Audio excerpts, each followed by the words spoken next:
Welcome to Red. Here at the club, we provide all the training lessons. Then, once you've earned your PP, but before any of that, let's head out.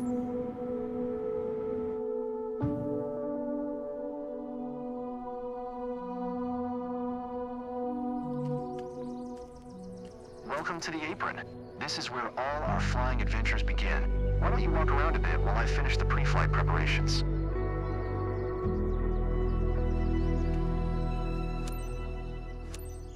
Today, we will be flying in a Cessna 172 Skyhawk.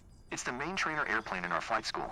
Our Cessna's got a glass cockpit and a 180 horsepower engine. Climbs well and is easy to fly. I'm ready if you are, so hop in and buckle up.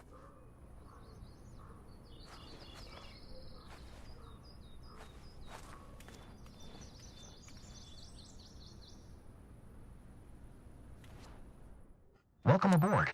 While you settle in, let's go over our flight plan. After taking off, we will climb to 1,700 feet above sea level, and then fly over the airport to enjoy the view. Ready? Why don't you start the engine for us?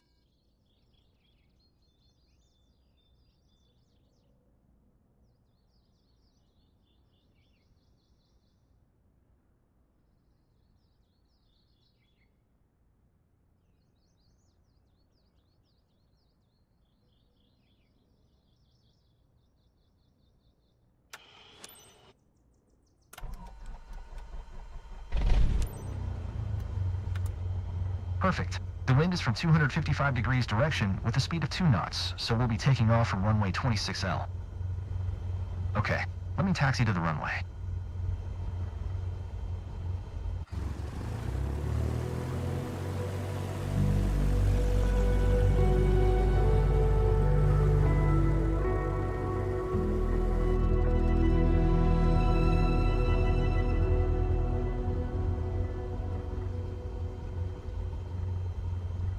Alright, now comes the fun part.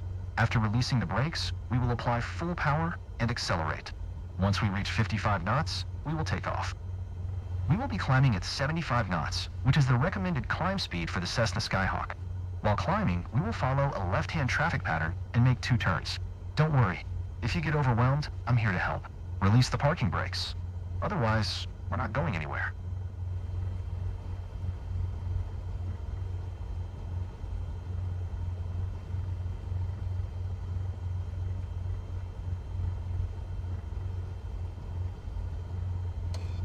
Good. Ready for takeoff? Apply full power to get us moving.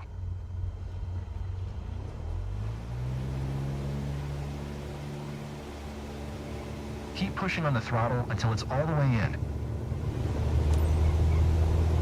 You handle the yoke, and I'll take care of steering the aircraft during takeoff. We have reached 55 knots. Pull back gently on the yoke to lift off.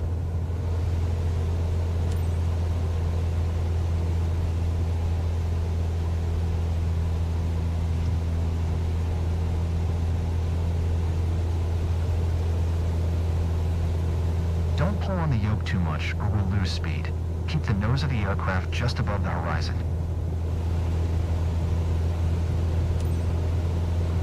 Keep the nose of aircraft slightly above the horizon.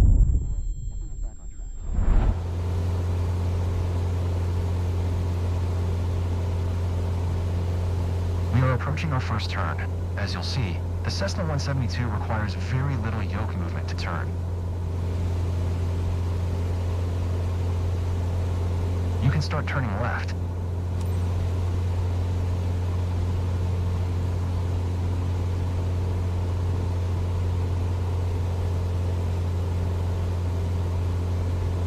Your turn is too shallow. Bank a little more.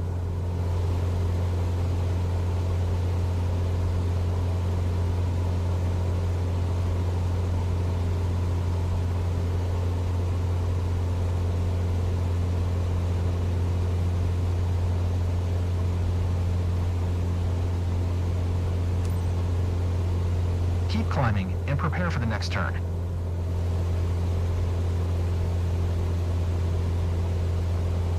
This is a good climbing angle. Try to remember this visual.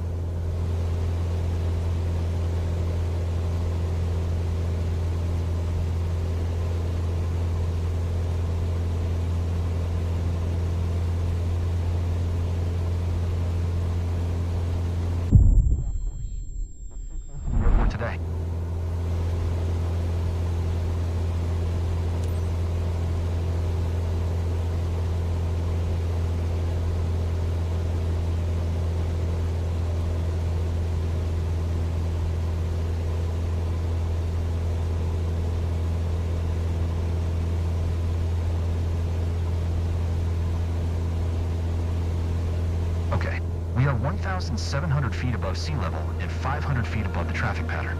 Now we have safe separation with the other airplanes. Look around. Can you see our airport? Let's fly over it.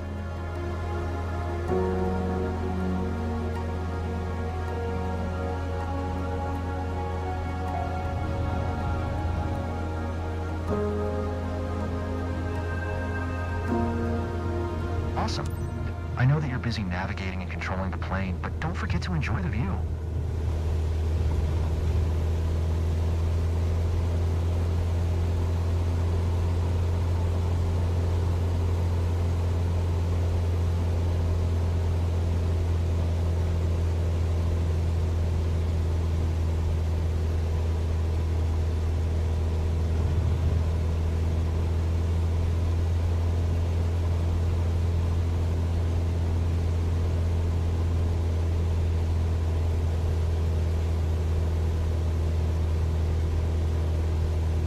Mastering an aircraft is challenging, but when you see yourself getting better and better, it's a great feeling.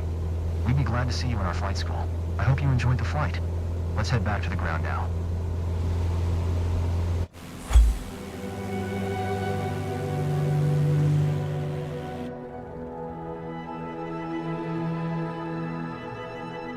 It was good to have you on board today.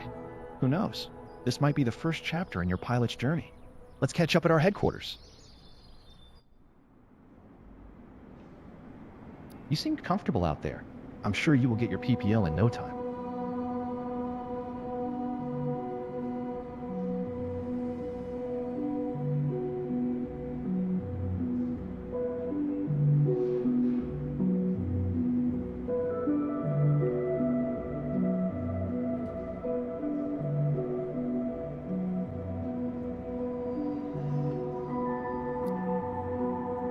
There's a laptop in the office.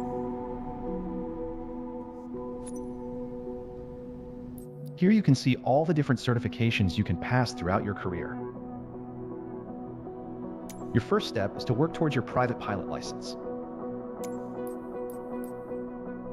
You can take the private pilot license exam immediately or perform some training flights to learn.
Welcome to Sedona. I'm Captain Jess Molina, and I'll be your instructor. For this lesson, we're going to start on the ground and focus on some basic concepts. Fundamentals every pilot needs to know before hitting the skies. This is your plane, a classic, the Cessna 172. Take a look around it.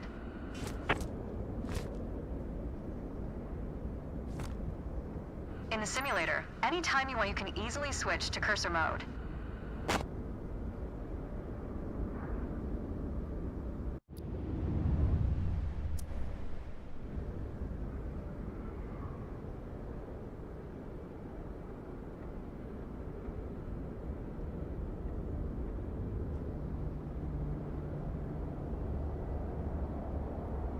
The cursor is handy for interacting with menus and cockpit controls or instruments. As you can see, activating the cursor also displays the toolbar at the top of the screen. The toolbar is a quick access menu that allows you to control various aspects of the simulation. Try to find and open the controls panel. The controls panel is a useful reminder of the button layout for the devices you're currently using. Now try to find and open the camera panel in the toolbar. The camera panel allows you to access the various views and camera modes of the simulation. Go ahead and close all the panels for now. Right now, we are in the external view mode. Let's switch to cockpit view next.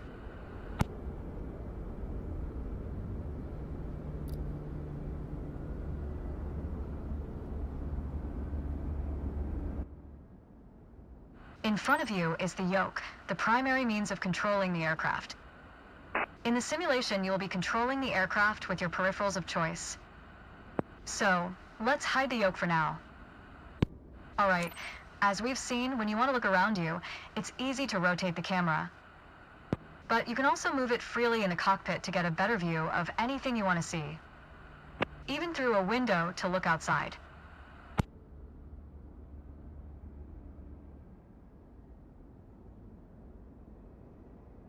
Now, reset the camera to its original position. Alright, that covers all the main camera functions available in the simulation. Try to familiarize yourself with them a bit more, then reset the camera to its original position whenever you're done. Great.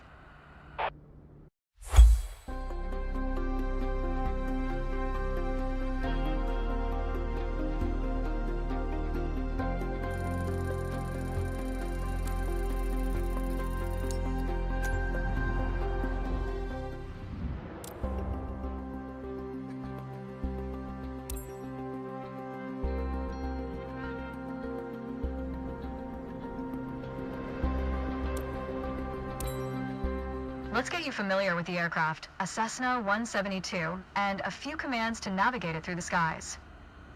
In front of you is the yoke. The yoke is like a steering wheel, more or less.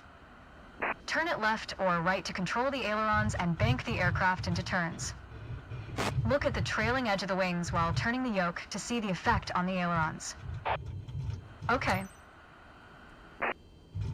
Now, the difference between the yoke and a steering wheel is you can pull or push on the yoke. This controls the elevator at the back of the aircraft to make it climb or descend.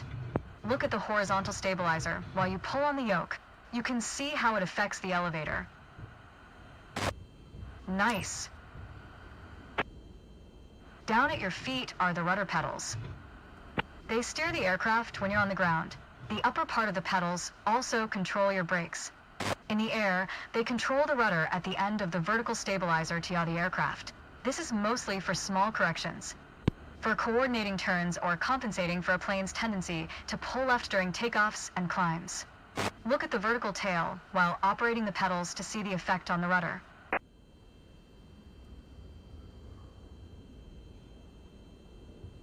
Great. Last but not least, the throttle is located near the center of the cockpit. Pushing forward will increase power, pulling back will decrease power. First, look at the throttle and select it. Keep it selected and push it forward to increase power.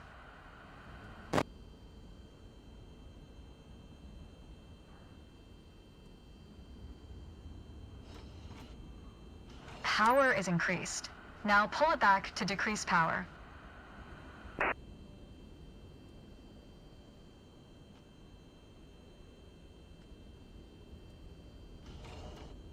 Power is decreased.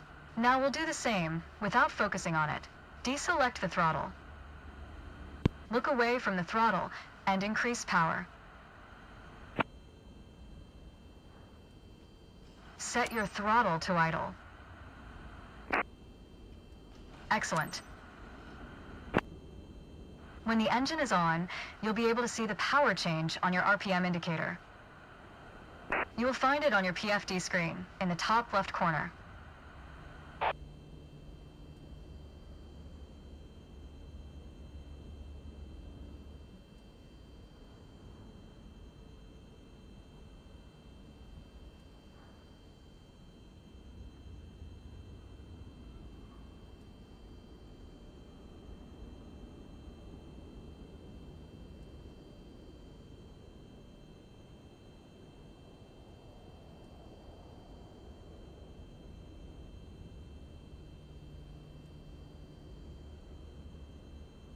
This tells you how fast the engine is spinning in hundreds of revolutions per minute. Next, take a look at your current speed on the airspeed indicator. It's on the left on your PFD screen.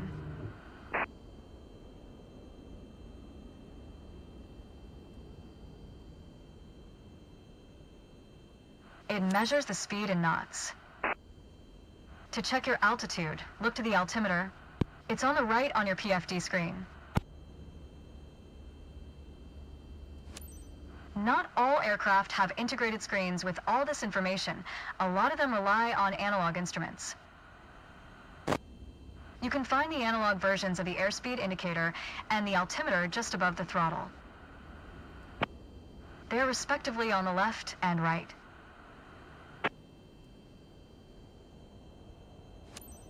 The analog altimeter has 3 hands similar to a clock.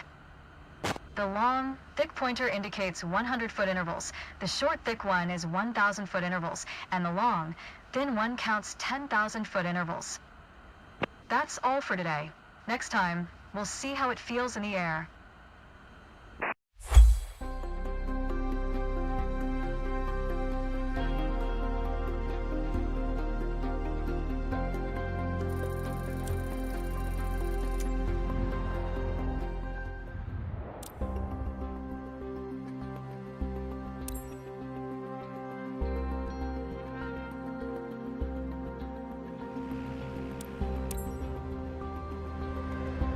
To help demonstrate pitch, I've drawn 3 lines on the windshield.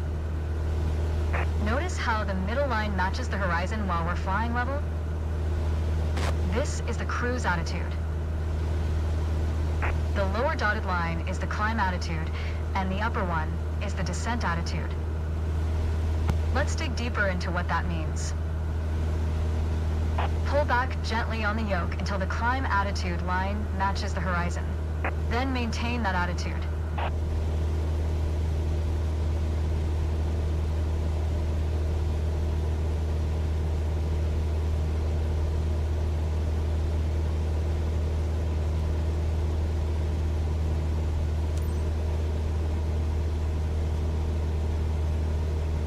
According to your altimeter, we're gaining altitude. But we're losing airspeed, proving you can't avoid basic physics while making a climb. Excellent. Now let's level back out. Our speed is increasing and our altitude is stable. That's good. Push gently on the yoke until the descent attitude line matches the horizon. Then maintain that attitude. As expected, with a nose-down attitude, our altitude is decreasing while our speed is picking up. Great. Okay, bring us back to level flight. Now your speed is decreasing and your altitude is stable. Nice. Try to make only small adjustments to your pitch to avoid overcorrection.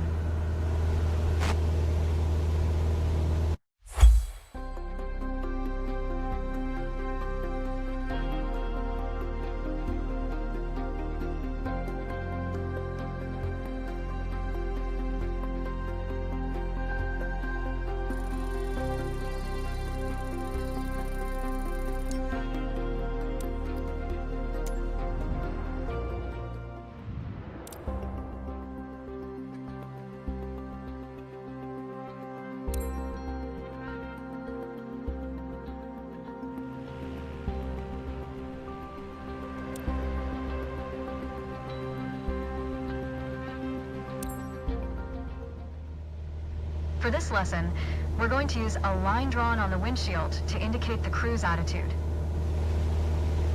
I've also added another dotted line to help you bank properly for left turns. Gently move the yoke to the left until the dotted line matches up with the horizon. Then maintain that bank.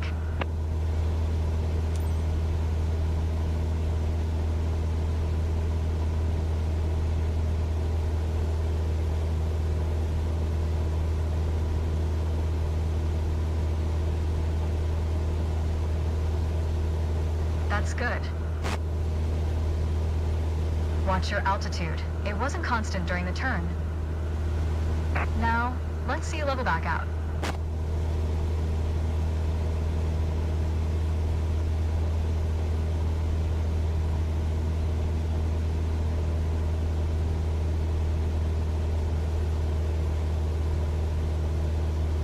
Now, let's see you level back out. That's good. Remember to maintain altitude while leveling off. For the next step, turning to the right, let's see how you do on your own without any markings. You can see a series of notches representing 10-degree increments on the attitude indicator part of your PFD. As a general rule, you always want to keep your turns under 30 degrees. Start banking right until you're lined up with the second notch to the right on the attitude indicator. Then, maintain that 20-degree bank while remaining at the same altitude until I ask you to stop.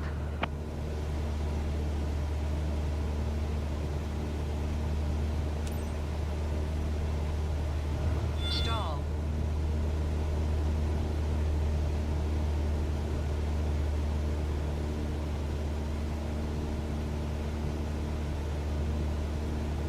Keep working on it, you'll get better. Keep working to maintain a constant altitude during the turn. Level us back out now. 500. Great. Additional practice will help, don't worry. Small corrections on the yoke will lead to more accurate turns. Stall. You put your plane in a dangerous situation. Level us back out now.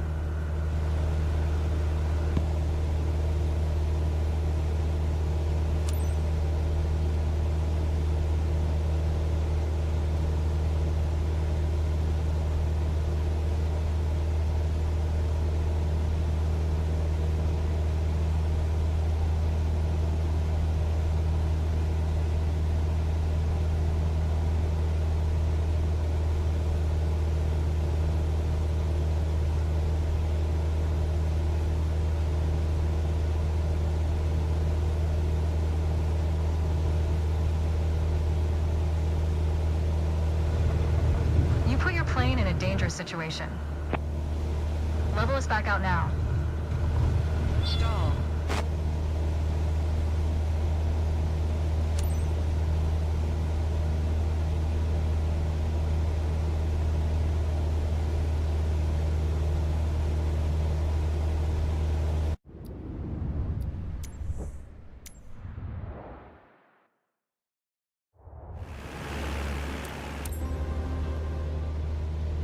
For this lesson, we're going to use a line drawn on the windshield to indicate the cruise attitude. I've also added another dotted line to help you bank properly for left turns. Gently move the yoke to the left until the dotted line matches up with the horizon. Then maintain that bank.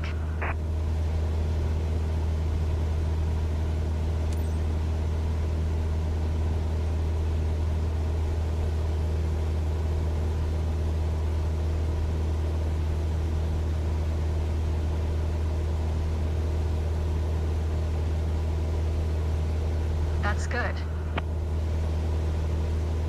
Watch your altitude. It wasn't constant during the turn.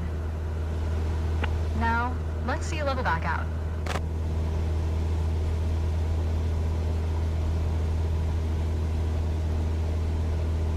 That's good. Remember to maintain altitude while leveling off. For the next step, turning to the right, let's see how you do on your own without any markings. 500. You can see a series of notches representing 10-degree increments on the attitude indicator part of your PFD. As a general rule, you always want to keep your turns under 30 degrees. Start banking right until you're lined up with the second notch to the right on the attitude indicator.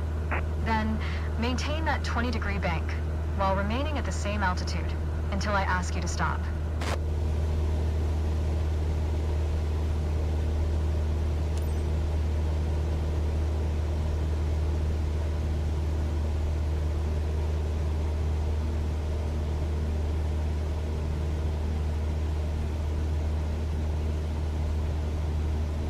That's good. Keep working to maintain a constant altitude during the turn. Level us back out now.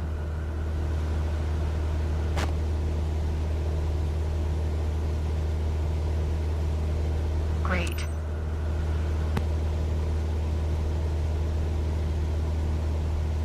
Remember, during a turn the aircraft tends to sink. You need to pull on the yoke to compensate.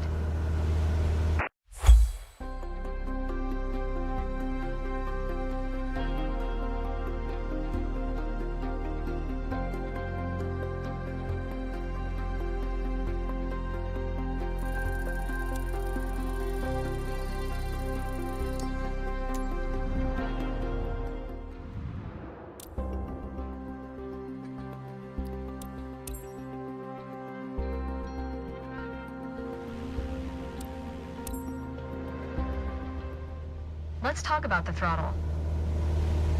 If you have the need for speed, then the throttle's for you. Full control over the power output of the engine. In the Cessna 172, that relates directly to the RPM displayed on the tachometer on the PFD. Pull back on the throttle to reduce RPM to 1800.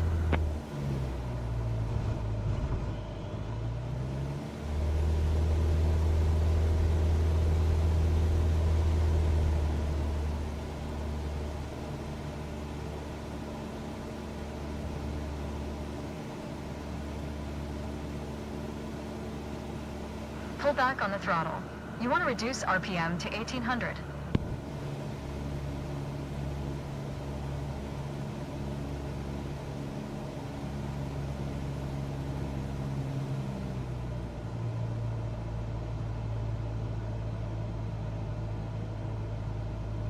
Pull back on the throttle. You want to reduce RPM to 1800.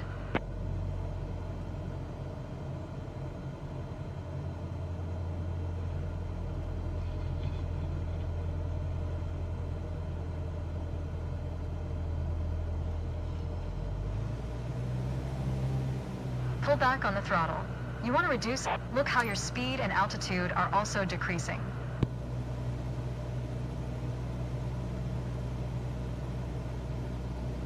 That's okay. Okay, let's throttle back up to 2,400 revolutions per minute.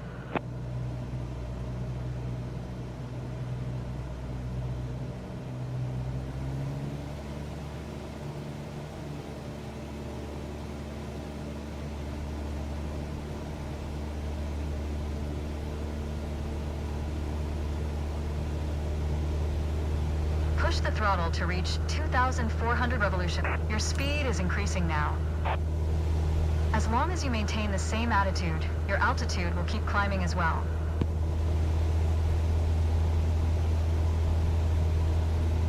Nice. I think a bit more practice may be a good idea.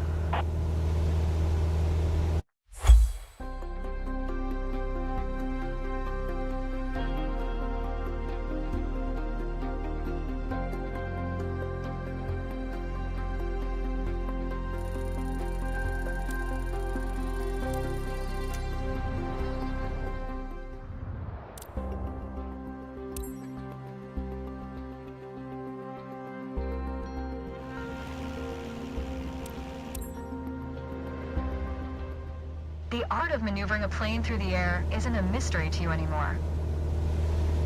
Now it's time to test the skills you've learned. As you can see, we're cruising at 6,000 feet on a north heading of 360 degrees. Start by descending to 5,500 feet while maintaining a northerly heading. While descending, reduce throttle to avoid overspeed. If your speed is in the yellow section of the airspeed indicator, it means you are overspeeding. Reduce throttle to idle and pull gently on the yoke to slow down.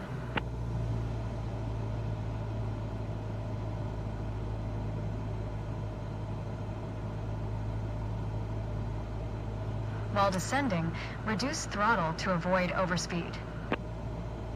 That's good. Now climb to 6,000 feet and turn to a south heading.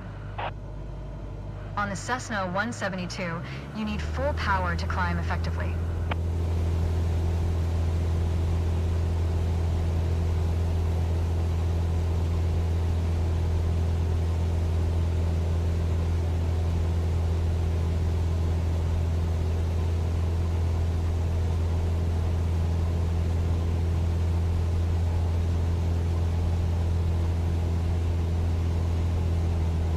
You put your plane in a dangerous situation.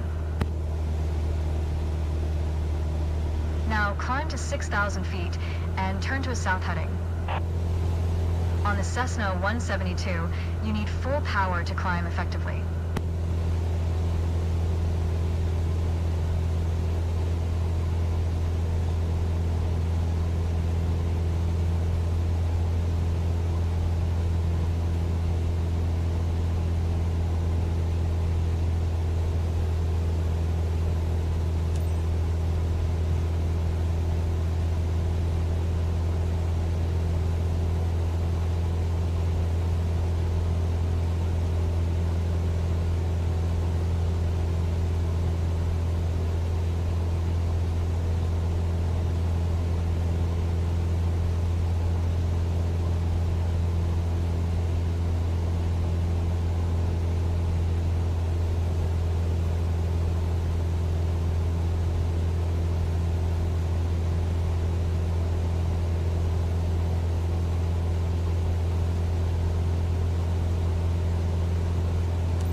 Nice.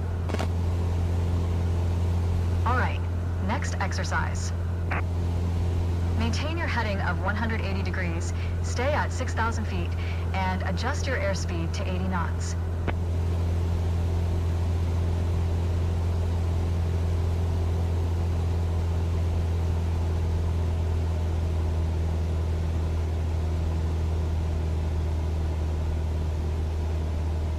Go ahead and reduce your speed.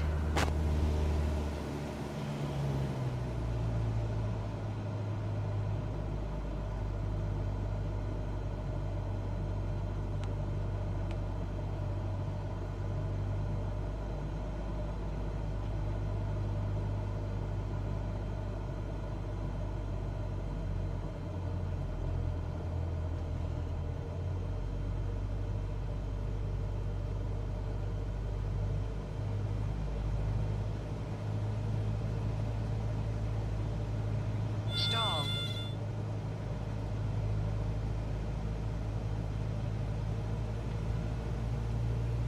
Stall.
You put your plane in a dangerous situation.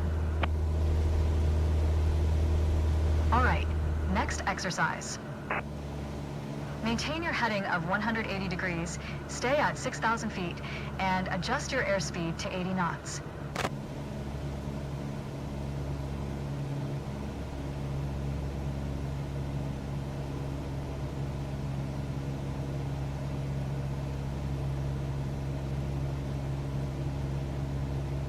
Go ahead and reduce your speed.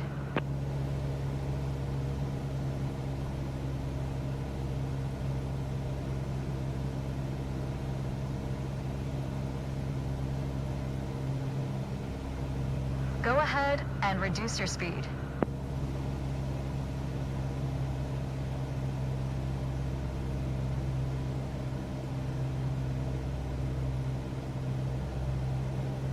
All right. That was excellent.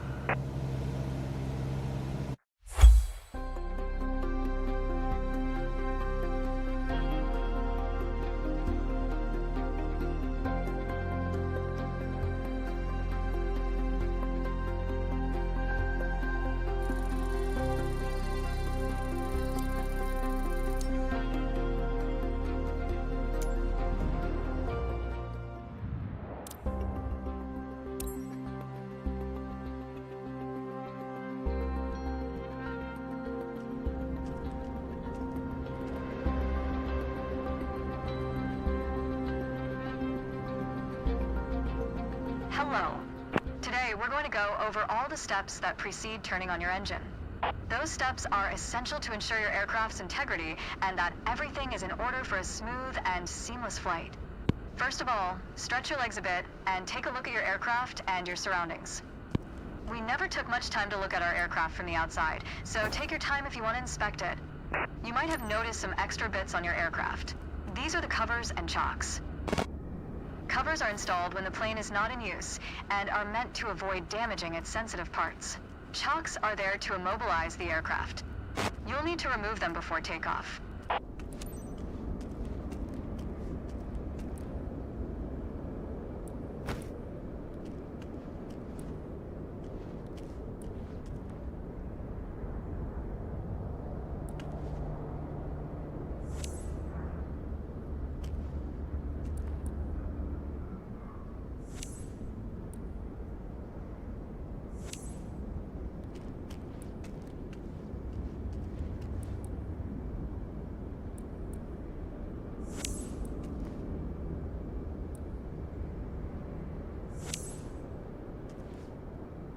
And we're done for the outside. Now that we're sure your aircraft is functional and ready to taxi, let's check the inside.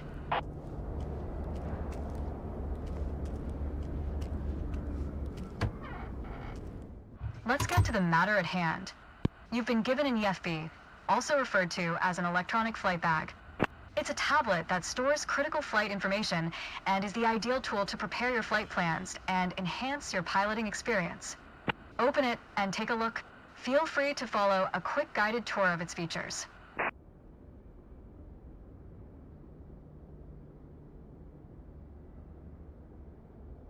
The EFB features an interactive map, a flight plan editor, aircraft and current flight information, a nav log as well as fuel and payload options. The EFB has plenty to offer, but if you want to get directly into the action, you can turn it off after you finish the quick tour.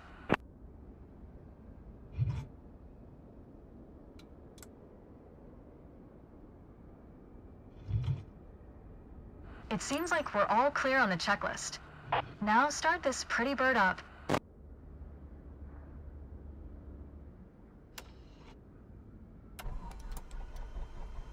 Now that we've covered all the preparations, let's get to the good stuff, shall we?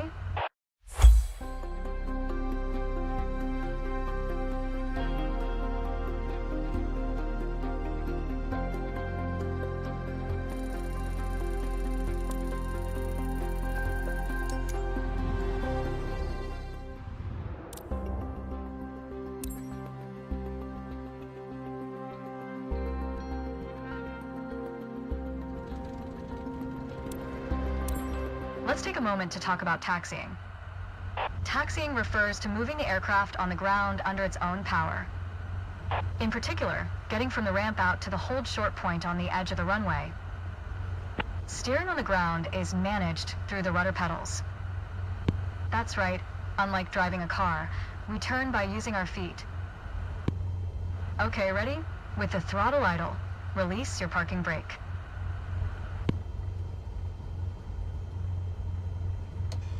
Okay. Now, gently increase throttle to get the aircraft moving.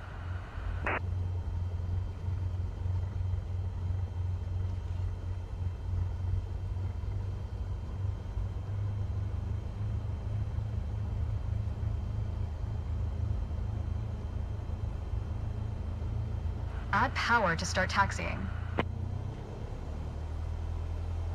Go easy on your throttle. Use your rudder pedal to turn left and enter the taxiway. Increase throttle to gain forward momentum and then reduce RPM accordingly to match a fast walking speed while taxiing. Now, test the brakes.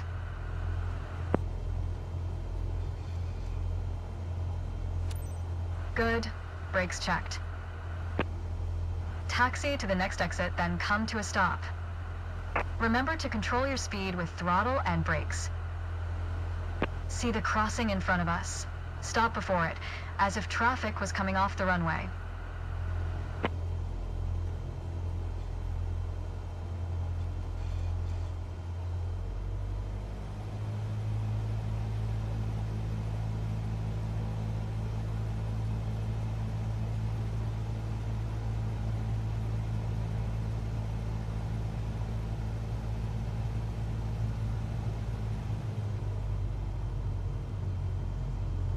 Watch your speed.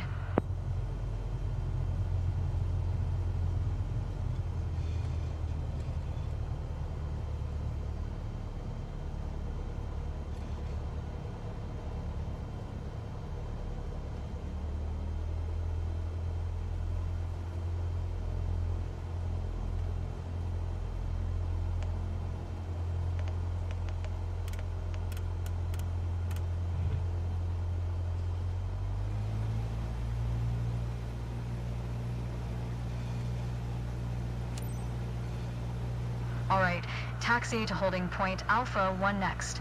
It's at the far end of the airport, near the head of runway 21.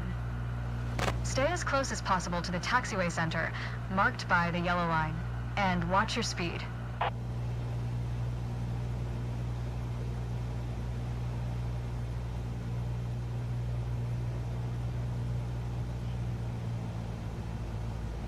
Mind your speed.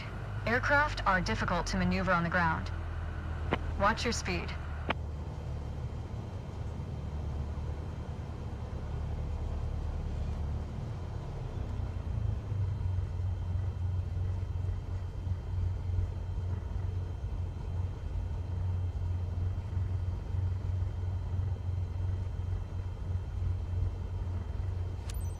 After the right turn, come to a stop before the hold short point, in prep for takeoff.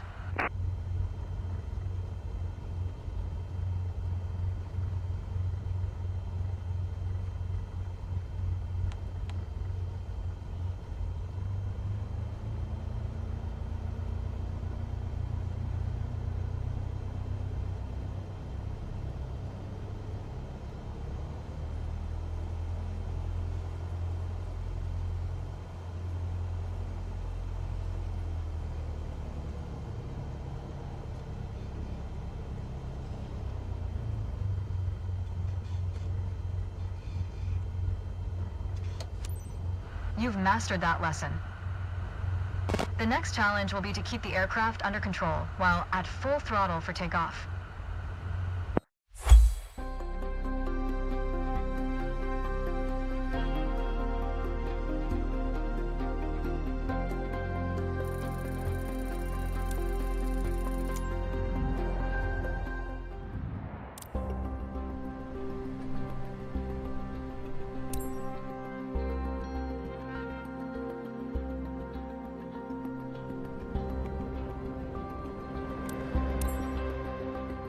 There's an old saying I like. A mile of road will take you a mile. A mile of runway will take you anywhere. Taking off isn't hard, but there are a few key points to remember. First, We always take off into the wind, which won't be an issue on a calm day like today. Second, before we enter a runway, we always make sure it's clear. Check to the right to see if a vehicle is on the runway. And to the left, to make sure no other planes are approaching. Runway numbers are not arbitrary. Each number matches the first two numbers of the runway's compass bearing, rounded to the nearest 10 degrees. For example, a runway orientated towards the north would be number 36, which is 360 degrees on a compass. Everything looks good, no cross traffic. Go ahead and taxi into position. Now slowly taxi onto the runway and align the plane with the center line. Then stop your plane just after the number 21.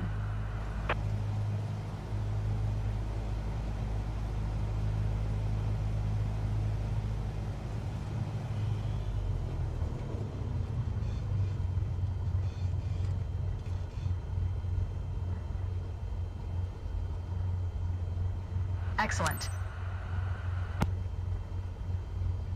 All right, let's do this. Apply full power, and I'll walk you through the takeoff as we go.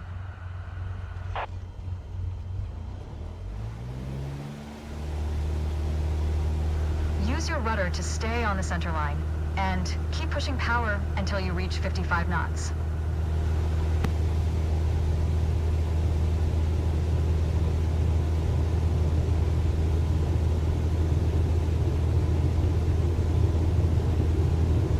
Good. Now gently pull back on the yoke.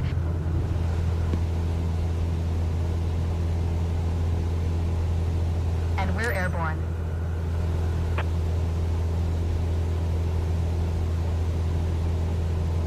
Line up the top of your instrument panel so it's a couple of inches above the horizon. That'll pitch us up and set a good climb attitude. Maintain 75 knots, and we'll reach our target altitude of 5,500 feet in no time. Focus on flying straight. Use your rudders to remove the left yaw plane has when climbing. You can see your current yaw input by looking at the MFD's slip skid indicator.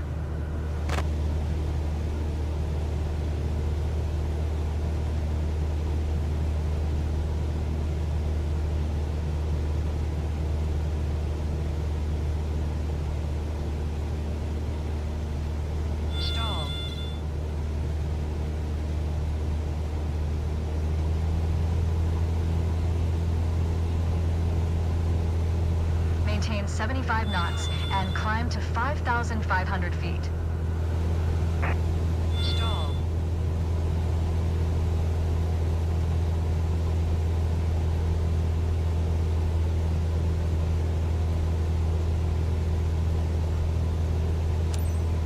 Okay, 5,500 feet. You've reached your target altitude. Good job.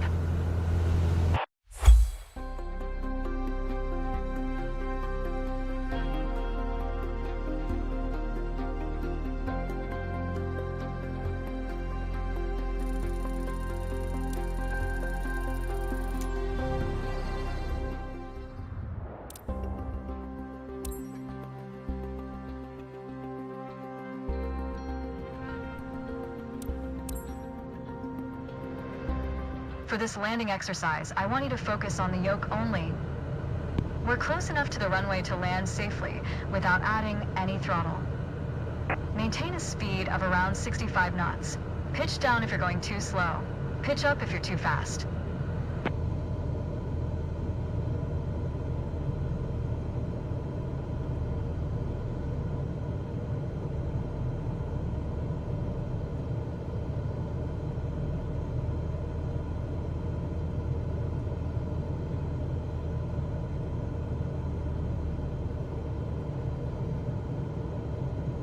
Keep your airspeed at 65 knots. When you're 10 feet above the runway, it's time to flare. To flare means to raise the nose of the aircraft to slow your descent for a softer landing, but without ever leveling off or climbing. The main landing gear will touch down before the nose wheel does.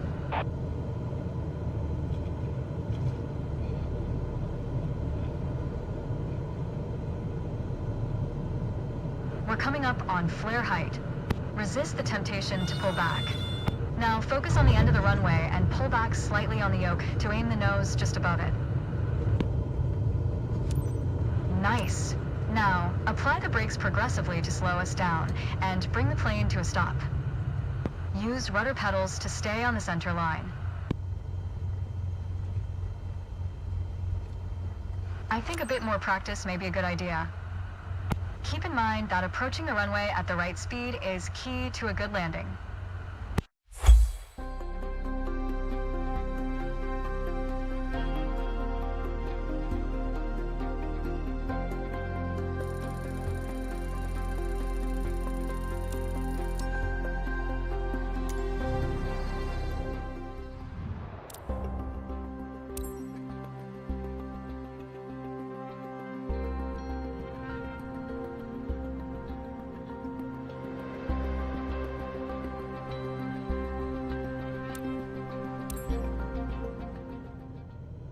In the first part of this landing exercise, I want you to stay on the glide path by using the throttle. You can make small corrections with the yoke to stay aligned with the runway. Smooth action on the throttle is key for remaining on the correct glide path. If you find yourself too high, reduce your power. If you're too low, increase it. Remember though, always make soft corrections. You don't want to overcompensate.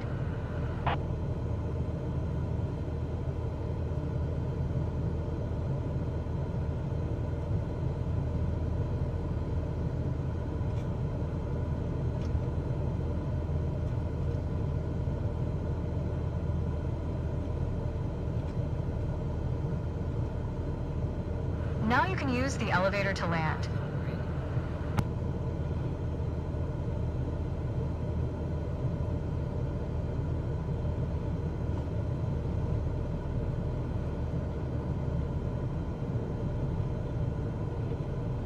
Reduce throttle to idle.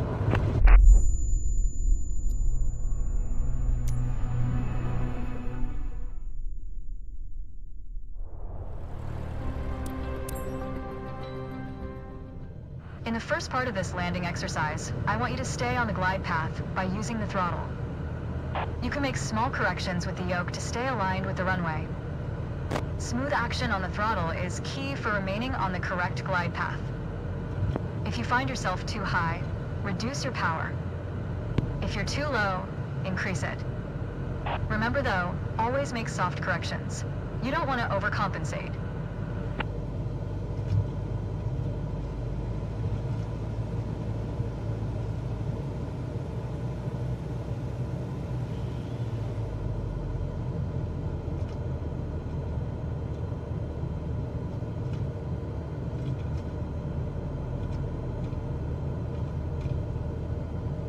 Now you can use the elevator to land. 500.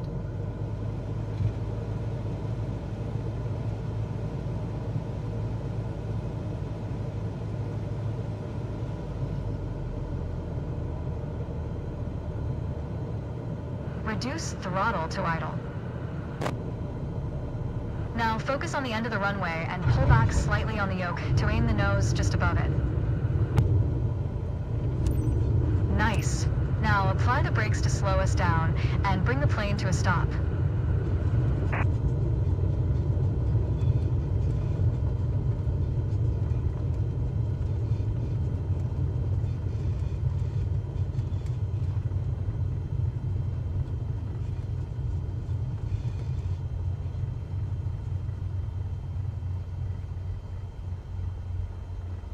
You did well, but you can do better.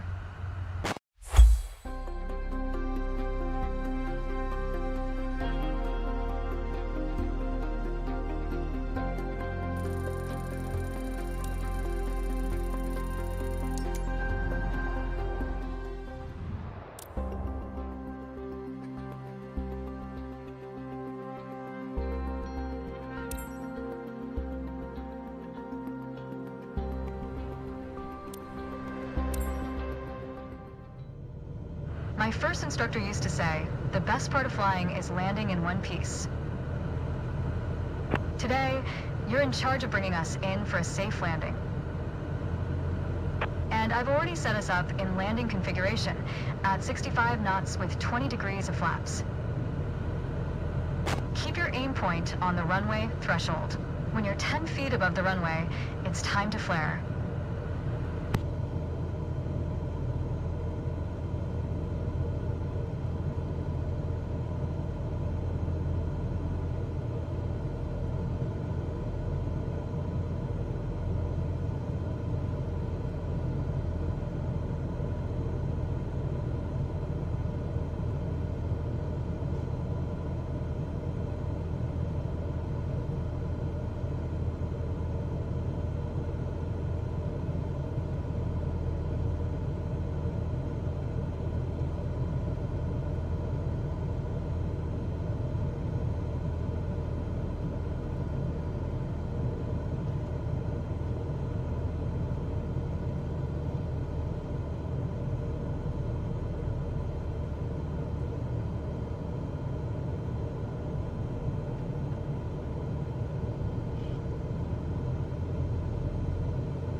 Reduce throttle to idle. Stall. Now focus on the end of the runway and pull back slightly on the yoke to aim the nose just above it. Stall. Stall. Stall. Nice. Now, apply the brakes progressively to slow us down and bring the plane to a stop. Use rudder pedals to stay on the center line.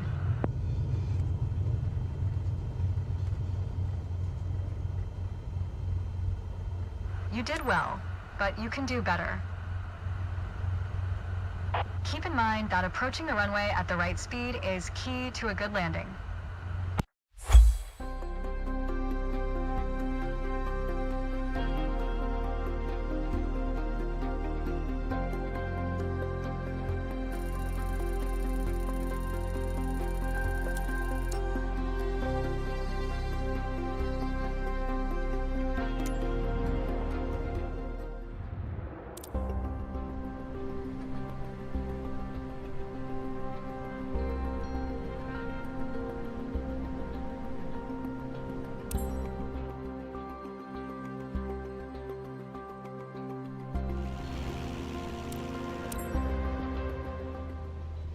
Okay, we're currently flying on the downwind leg, at the standard traffic pattern altitude of 6,000 feet.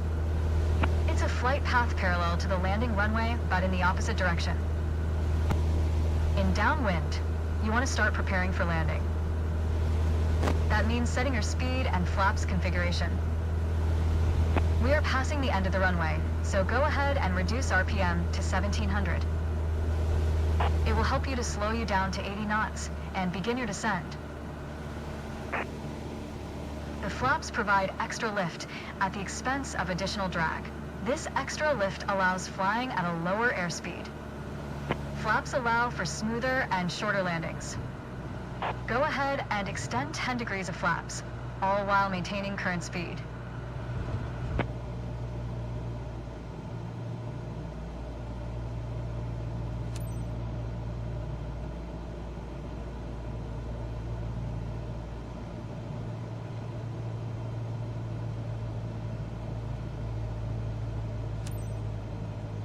Turn left onto the base leg. We will turn to the base leg when the end of the runway is at a 45-degree angle behind us. Stall.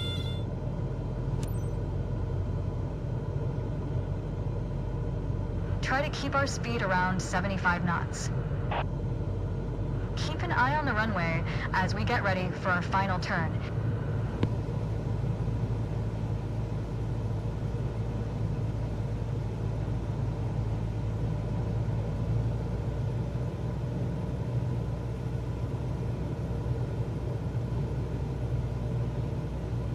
Turn left onto final.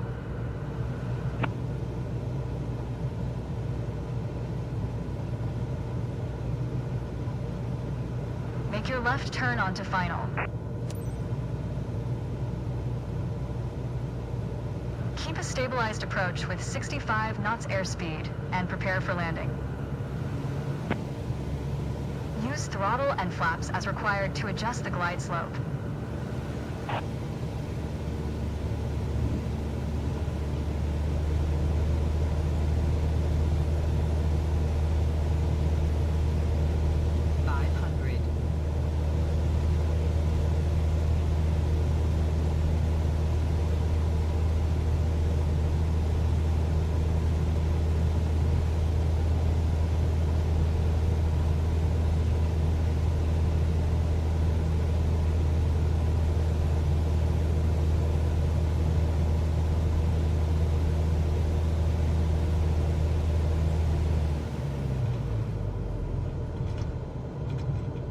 Stall. Stall. Stall. Apply the brakes and stop the plane.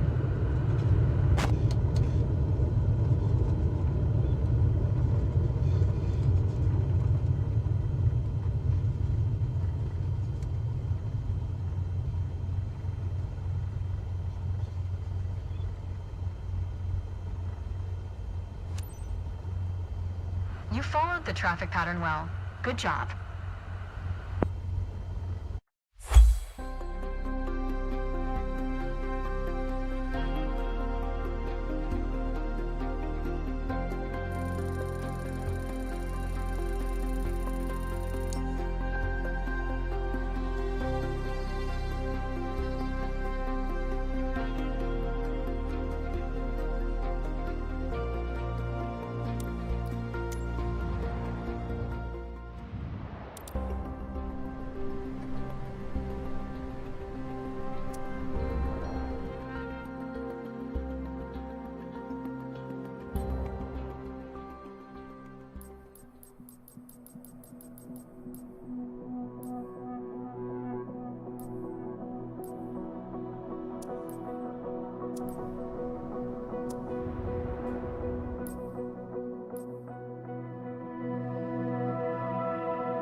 Tower, Boeing Lima Victor Juliet 1512 ready at runway 09 left, east departure.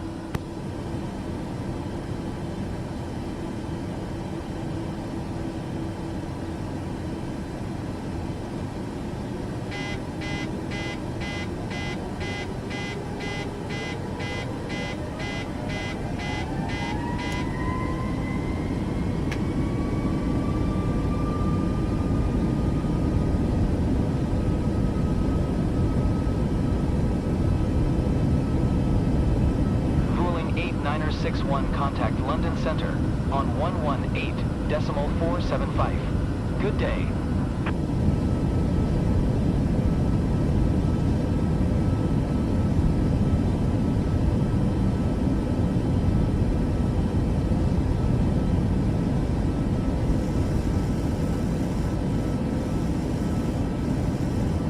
Fueling 8961.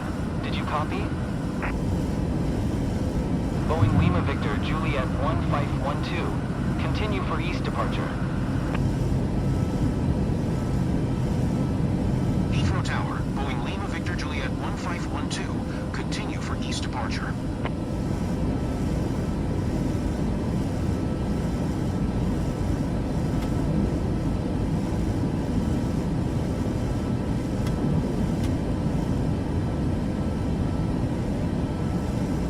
Boeing Lima Victor Juliet 1512. Leaving my airspace. Frequency change approved.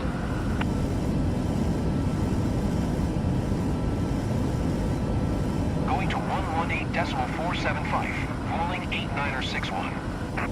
Heathrow Tower, Boeing Lima Victor Juliet 1512. Frequency change. Porthole approach. Boeing Lima Victor Juliet 1512 is type for miles east of Heathrow, 1700. Request flight following. Boeing Lima Victor Juliet 1512, Northolt approach. Squawk 4376. Squawk 4376, Boeing Lima Victor Juliet 1512. Boeing Lima Victor Juliet 1512. Radar contact 3 miles southeast of Northolt, 6000. QNH 101 Roger, Boeing Lima Victor Juliet 1512.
Boeing Lima Victor Juliet. 118.475 for Boeing Lima Victor Juliet 1512. Tower on 118.505, Virgin 156.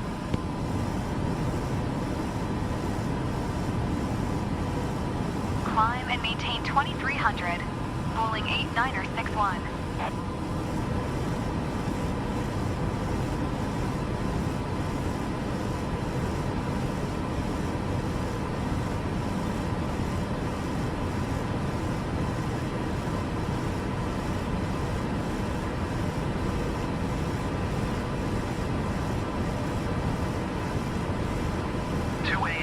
Hashtag 91, 52 and hashtag 93, 2736, climb and maintain 2000.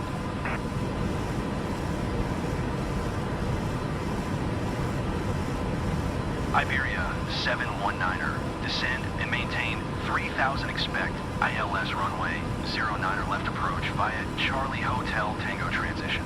Cleared to Charlie Hotel Tango. Janix 1811, climb and maintain 2000. All Nippon 215, descend and maintain 2400.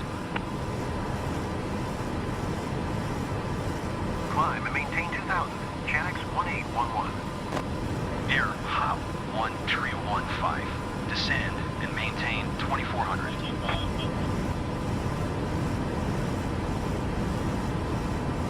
Descend and maintain 3000, expect ILS runway 09er left approach via Charlie Hotel Tango transition.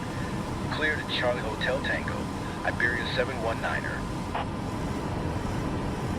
Emirates Tree 1, you're 1700 above your assigned altitude. Descend and maintain 3000 QNH 101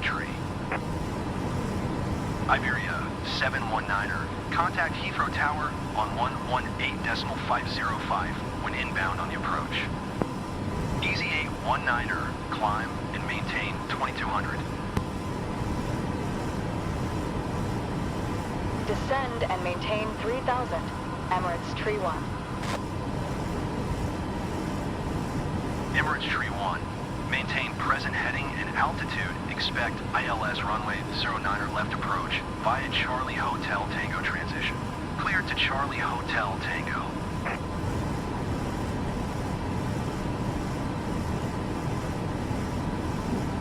Climb and maintain 2200, Easy 819er.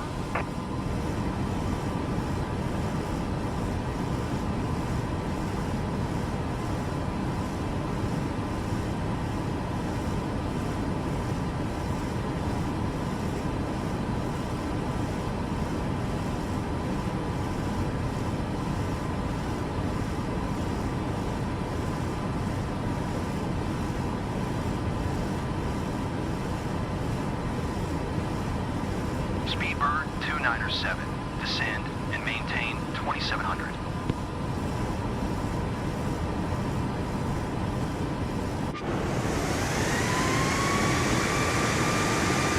Descend and maintain 2700, Speedbird 297.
Manchester Center, Easy 2854 is passing 10,600, descending 3,000.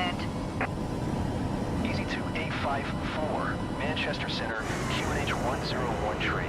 Radar contact continue.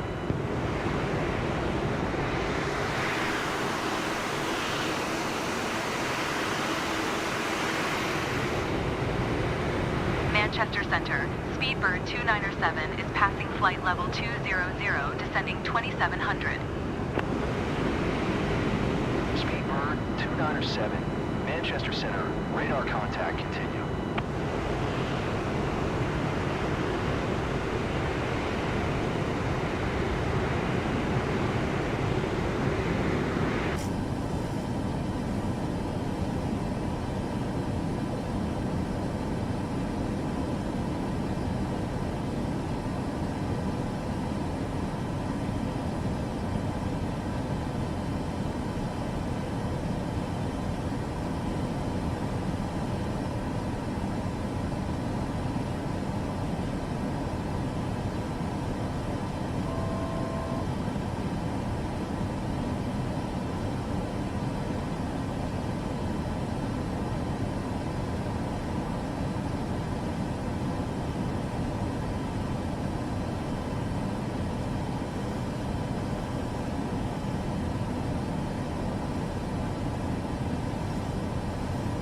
Manchester Center, KLM 1127 is passing flight level 360, descending 2,500.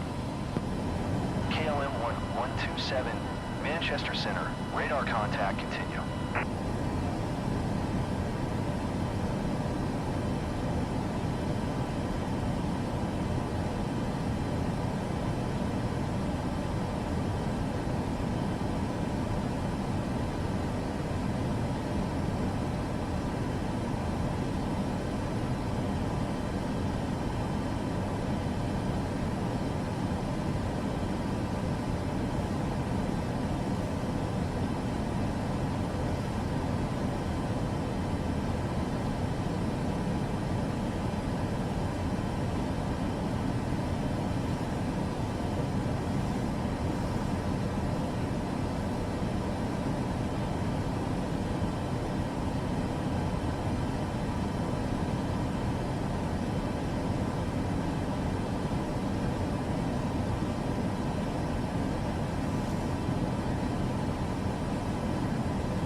2500.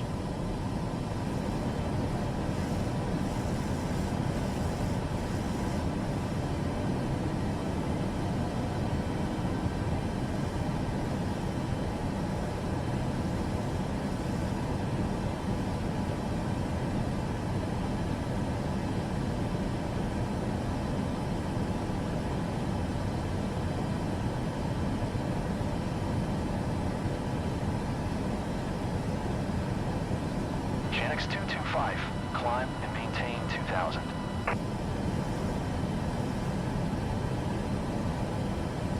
Climb and maintain 2000.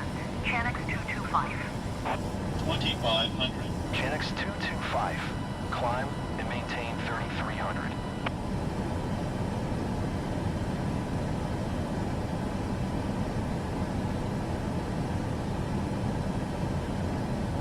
Climb and maintain 3300. Channix 225.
Channix 225, you are 3,000 above your assigned altitude.